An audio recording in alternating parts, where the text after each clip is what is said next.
There is a certain kind of man the world has almost forgotten. Not the loudest man in the room, not the one who fights every battle with his fists, but the man who knows exactly when to open his mouth and when to stay silent.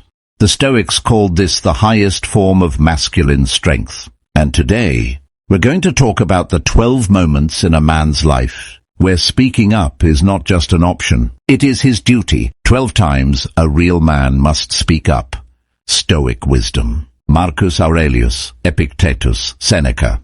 These are the names that echo across 2,000 years of human civilization. Men who endured war, slavery, betrayal, loss, and still chose to live by a code. A code not written by kings or governments but by something far more powerful. Conscience. Now, in the modern world, men are caught in a strange contradiction. We are told on one hand to be strong, assertive, unshakable, and on the other hand, we are told to stay quiet.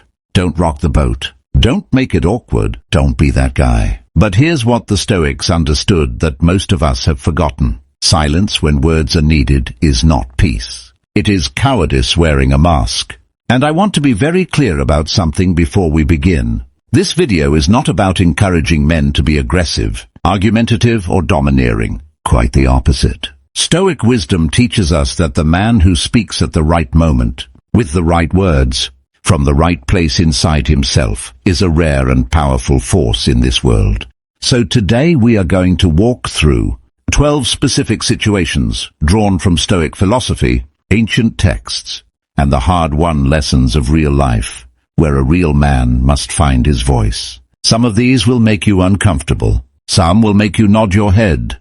And at least one of them, I promise, is going to hit you in a place you didn't expect. Stay with me all the way to the end, because number 12 is the most important one of all, and most men never learn it. Let's begin. Moment number 1, when injustice is happening right in front of him. Epictetus, who was born into slavery and beaten so badly that he walked with a permanent limp, once wrote, "If it is not right, do not do it. If it is not true, do not say it." But here is the side of that teaching most people miss. He also believed that witnessing what? We've all been there. You're at work, and you watch a colleague get blamed for something they didn't do. You're at a family gathering, and someone is being spoken to with cruelty and contempt. You're walking down the street, and someone is being threatened, humiliated, dismissed, and the crowd does nothing, and you say nothing. The Stoics had a name for the pull towards silence in these moments. They called it the temptation of convenience, and they considered it one of the most dangerous forces in a man's character. Because here's what happens when a good man stays silent in the face of injustice. The injustice grows, and slowly, quietly, so does his shame. Marcus Aurelius wrote in his Meditations, "Never esteem anything as of advantage to you that will make you break your word, or lose your self-respect." Speaking up when injustice is happening is not about being a hero. It's not about picking a fight or escalating a situation unnecessarily. It's about something much simpler and much harder. It's about being the kind of man you can look at in the mirror. The question in that moment is never, what will people think of me if I speak? The Stoic question is, what kind of man am I becoming if I don't? Real men, as the Stoics defined them, are not men who never feel fear. They are men who feel the fear and open their mouths anyway. Moment number 2. When someone he loves is making a destructive choice. This one is harder, much harder. Because here, the temptation to stay silent comes wrapped in something that feels like love. We tell ourselves, it's not my place. He'll figure it out. I don't want to damage the relationship. But Seneca, in his famous letters to Lucilius, wrote something that should stop every man cold. No man can live a happy life, or even a supportable life, without the study of wisdom. And then he went further. He said that a man who sees his friend walking toward a cliff and says nothing out of politeness, out of fear, out of a desire to avoid conflict, is not a kind man. He is simply a coward who calls his cowardice kindness. Think about the person in your life right now, a brother, a friend, a son, a father, who is making choices that are slowly destroying them, the drinking that's becoming something else, the relationship that everyone can see is poisonous, the financial decision that has catastrophe written all over it, the path that leads somewhere dark. And you see it, and you have said nothing. The Stoics teach us that true friendship, the highest kind of friendship, is not unconditional agreement. It is unconditional honesty. Zeno of Citium, the founder of Stoicism, described the ideal friend as a second self. And what that means is, a real friend tells you what a wise version of yourself would want to hear, not what your emotions want to be told. Speaking up to someone you love about a destructive choice takes courage. It risks the relationship. It risks your comfort. It risks being misunderstood. But silence in this case is its own kind of abandonment. A real man speaks. With compassion, with respect, with love. But he speaks. Moment number 3. When he is being disrespected. Now here's where Stoic philosophy surprises people. Most assume that Stoicism teaches men to simply absorb disrespect, to be unmoved, to let the insults roll off them like water off stone. And in some contexts that is exactly right. Epictetus famously wrote, "If someone succeeds in provoking you, realize that your mind is complicit in the provocation." But there is a critical distinction the Stoics made, one that modern men desperately need to understand. There is a difference between being emotionally unmoved by disrespect and being silent in the face of it. A Stoic man doesn't rage. He doesn't humiliate in return. He doesn't lose himself. But he also does not quietly accept treatment that diminishes his dignity, because his dignity is not just personal, it is a standard.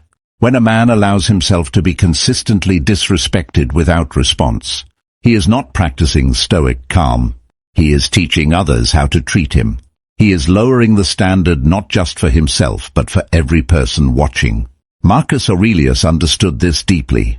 As emperor, he faced senators who mocked him, generals who challenged him, advisors who undermined him. He did not explode. He did not collapse.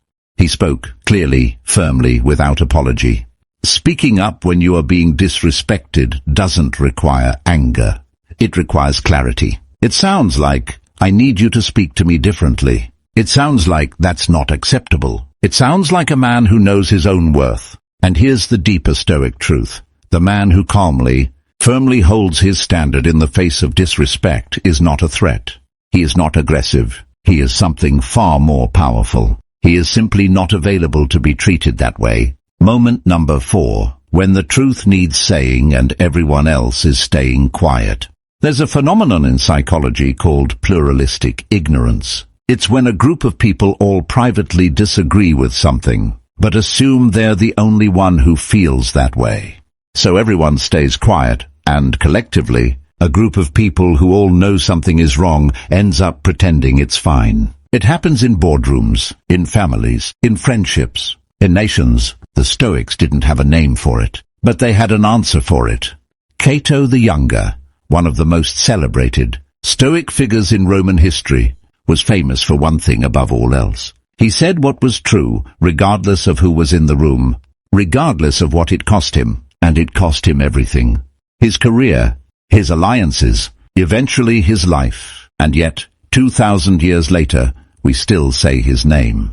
There will be moments in your life, and you probably already know what they are, where the truth is sitting in the middle of the room like an uninvited guest. Everyone can see it. No one will name it.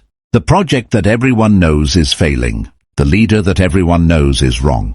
The decision that everyone knows will cause harm. The behavior that everyone knows is unacceptable. And in that room, in that silence, there is a question hanging in the air that only one person needs to answer. Is it going to be you? The Stoics teach that a man's character is not revealed in the easy moments. It is revealed in the moment when truth is inconvenient, when speaking costs something, when the room is against you.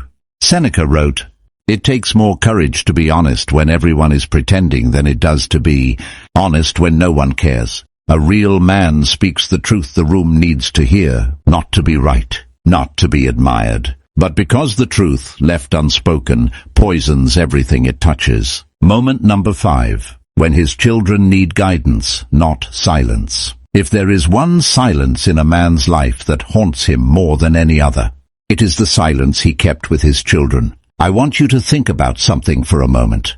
Think about the things your father never told you, the wisdom he carried but never passed on, the conversations that never happened, the guidance that never came. Maybe he was busy, maybe he was afraid, maybe he thought you'd figure it out, maybe he thought you knew. You didn't, and neither do your children. The Stoics placed enormous weight on what they called the transmission of virtue. The idea that wisdom is not something a man holds privately. It is something he is obligated to pass forward. Marcus Aurelius, despite being emperor of Rome, wrote in his meditations about the debt he felt to the men who taught him, his grandfather, his teachers, his adoptive father, Antoninus. He named them.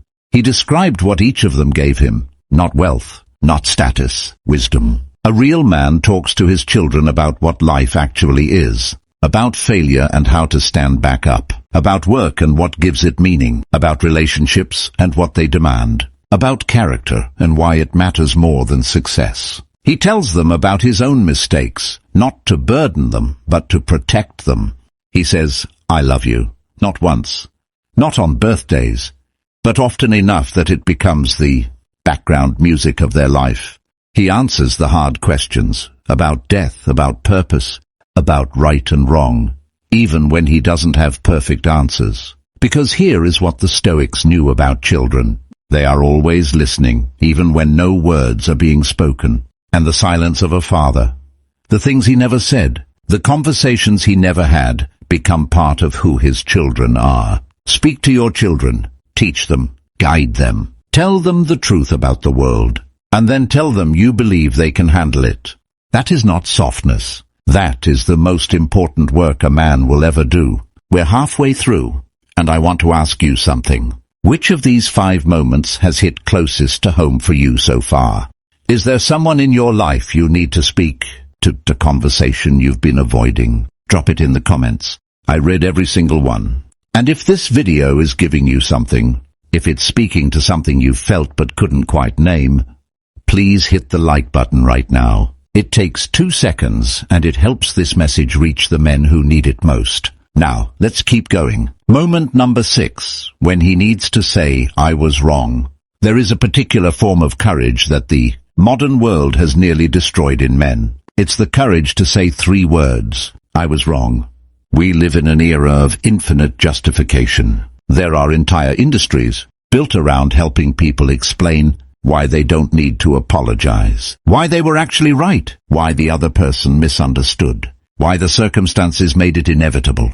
And men, real men, have been slowly conditioned to see admission of error as weakness. But listen to what Marcus Aurelius wrote to himself, privately, in his journals, never intending anyone to read it.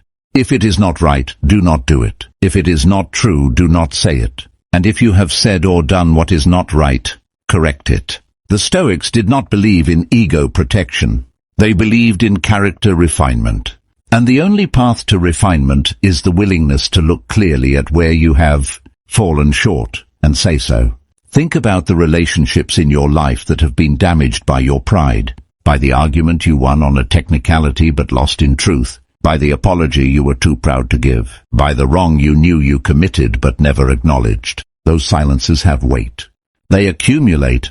They create distance between people that becomes harder and harder to cross. Epictetus said, "It is impossible for a man to learn what he thinks he already knows." And I'll add to that, it is impossible for a man to grow past a mistake he will not admit making. A real man says, "I was wrong," not as a defeat, but as an act of integrity. Not to please others, but because truth matters more to him than his own comfort. That is not weakness.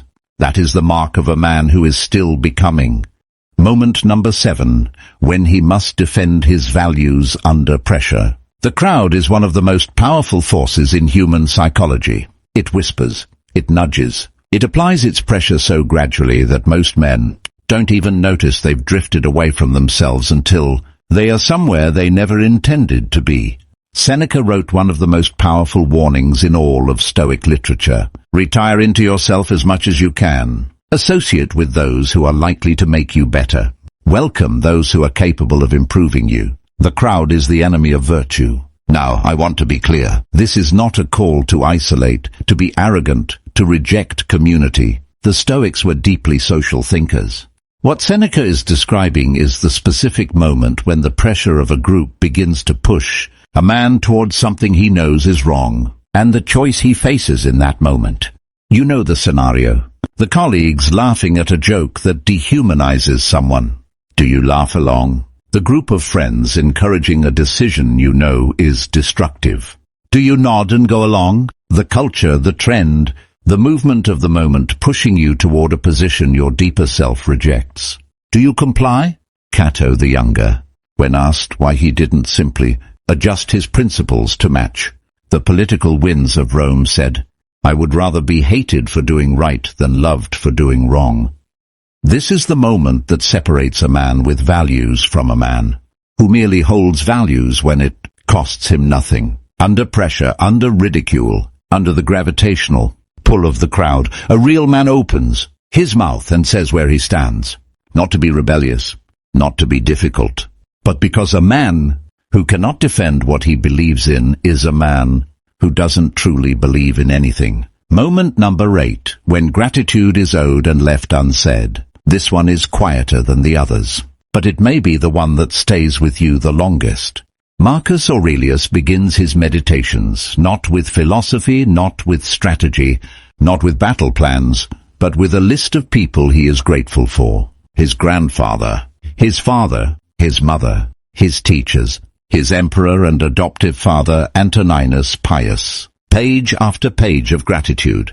The most powerful man in the Western world, sitting alone with his thoughts, making sure he remembered and recorded the people who made him who he was. Is there someone in your life right now, a parent, a teacher, a mentor, a friend who shaped you, helped you, believed in you, and has never heard you say so? Because here is what we don't want to think about. That moment might not always be available to you. We assume the people who love us know we love them. We assume gratitude doesn't need to be spoken because it's surely understood. We keep it for later, for the right moment, the right words. And for too many men, the right moment never comes, and the words are given to someone who can no longer hear them. Seneca wrote, "Let us greedily enjoy our friends, because we do not know how long this privilege will be ours." A real man tells the people who matter to him, in plain, simple, honest words, what they have meant to his life, not in a eulogy. Now, while they are here.